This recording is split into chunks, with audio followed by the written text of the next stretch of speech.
Welcome to D-Mop Garage. We are working on something special today. Now, for the okrasa motor, I wanted to put a Porsche style oil filler, and as you know, the original one looks like this, like that, but that is not going to cut it just because of the crankcase pressure that we're going to have. We want to have a little bit better venting system.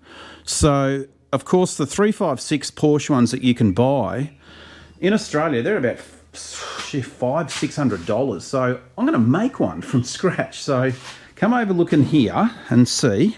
I've got some rough dimensions off a mate, and we are going to attempt to make one from scratch just using some sheet metal. And yeah, you guys want to check it out, stay along for the journey. So we're starting off with a 68mm strip that we're going to create into a drum, you can say. So let's cut this out and start with that.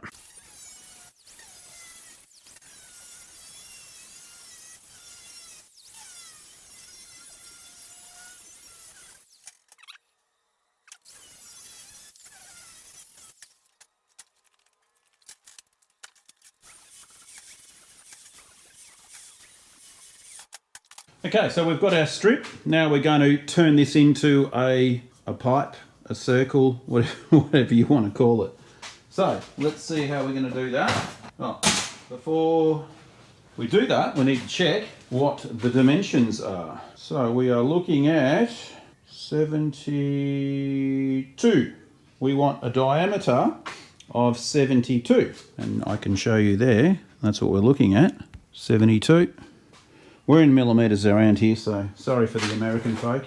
You need to catch up. Right, now, so we want to bend this around something circular. So let me see what I've got lying around here, because it's all improvisation, as you know. We need something that's going to be close to about a 70mm circle. I'll bring you back in a second.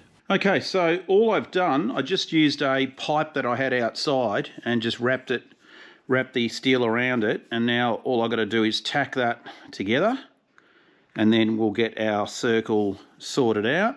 We're just on 72mm across in diameter, so I'll just get the MIG welder and just put a couple of tacks into this, and then we can get it welded together. Let's go.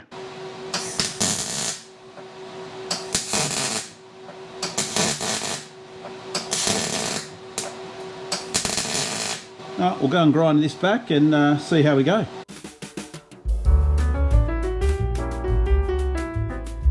Righto, so the next part I've made is this little section here, and you can see it's got a little bit of a cone to it, and that's going to basically weld on top like that, which gives that little sort of pointy section. How I made this was quite easy. I just cut out a sheet of metal in a circle. I cut a relief cut to the centre, and then I went and popped it inside a tube I had outside and just belted it in the middle with a hammer, and that just collapsed it in on itself, and then just welded up the thing, linished it back, and we've got a nice little, almost looks like a little hat, doesn't it?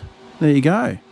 So, well, that's what we're going to do. We're going to put that on the top of like that, and we're going to weld it on. Let's do it. There's a little bit more progress off camera. You can see here I used an exhaust flange and welded that on, and also welded the little tab off the original snorkel. So, and put that little section of pipe, this piece here, that bit there.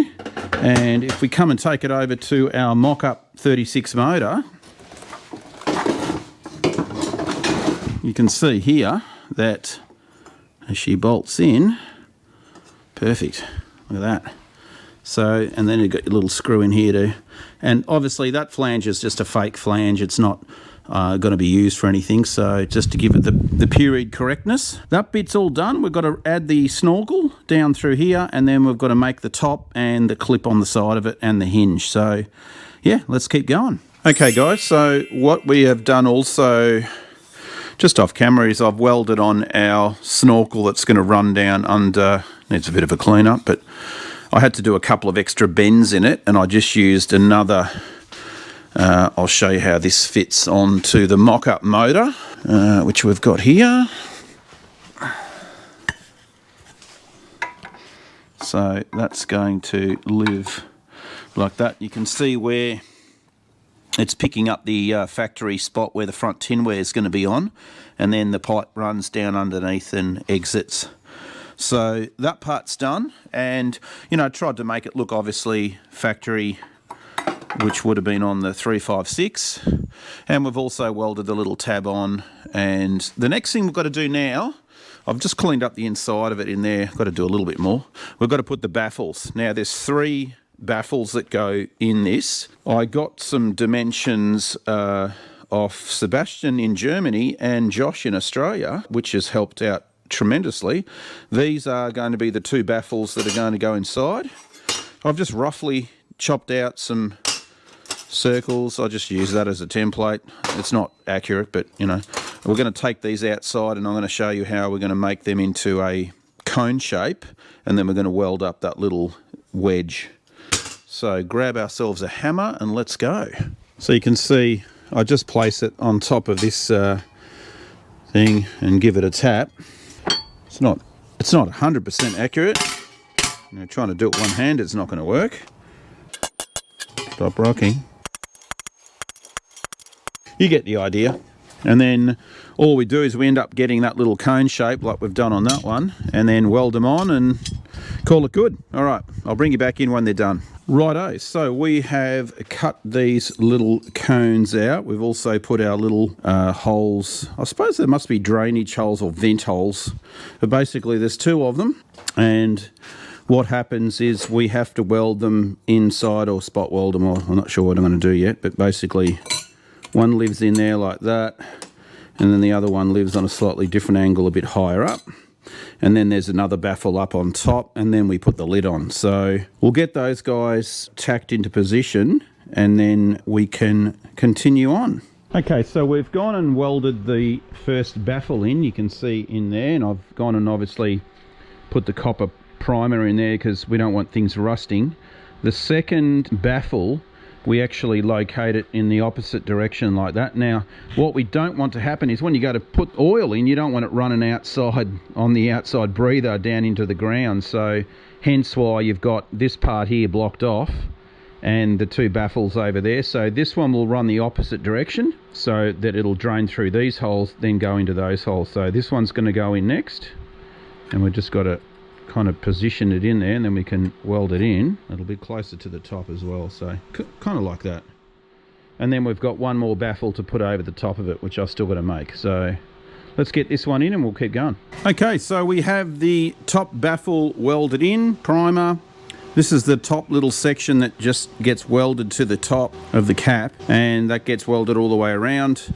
And then we've got to make the lid and the clip, retaining clip for it. Looking good so far. Keep going, guys. So we are on to making the lid, and I've just made a wooden buck of the same diameter as this part here, and all we're doing is just tapping and rotating the buck and tapping it over. We're just going to see if we can get it to do its thing. So yeah, let's keep on tapping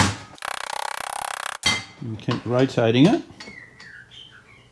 and be careful not to make it move.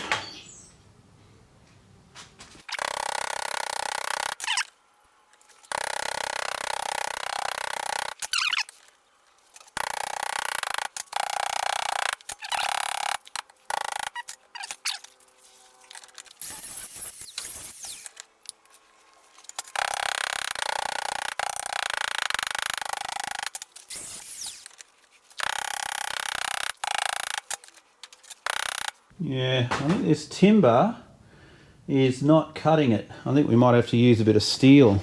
Okay, so what we ended up doing, I actually scrapped off using the timber, and I found a pipe, believe it or not, that just happened to be exactly the right dimensions. And that pipe, I use this for pulling split screen bus spindles apart to do drop spindles, so that's what that's for. But it just happened to be the right dimension. And there's our little lid. I've just got to trim it a little bit more around the edge, but you'll see fits damn nicely. And then of course on the unit itself, and you can see here, now what has to happen now, there's a bit of slop in it but you need slop in it because it's going to have a hinge on it and it's going to have to be able to rotate and clear the sides. So there's about 1.5 mil play, but we've got to now put a step in this. So we've got to make another strip and weld it to the side of that and then trim this back a bit further. So I'll put a picture up now of what it's got to look like. So I've got to try to replicate this little section here. All right, let's get it done. You can see we have the lid on and also the little buckle, the air snorkel, or vent I suppose you could call it, and my little homemade hinge on the back. And I'll just put it in the vise here to show you. Yeah, basically I'm just going to use this bit of rubber as the gasket for now, but you've got the baffles inside and that goes like that. Done. So yeah, next thing we're going to do now is just clean up the metal a little bit. Just try to get rid of a few of these scratches, and we'll sandblast it and powder coat it black, and then we can pretty much call it good. So let's get her ready for that. Okay guys, so out of the sandblaster, and we've got it inside the large oven. I just use it in here to do the powder coating so we're not getting dust all outside. Sandblasted, we're going to have to just, try and move these around just to get underneath the springs and stuff. And we don't want to get any powder on the inner lip, so we'll just clean that off once it gets applied. But we've got a little swivel here so that we can actually rotate the part and just keep powdering it. And once it's done, then it's going to be the tricky part to get it onto a frame over there and then pop it in the oven. So oven's on, we've got to get it up to 200 degrees, so we've got a little bit to go. Let's fire up the cool coat. Everything should be pretty much set to go. Yeah, let's get some powder on this thing.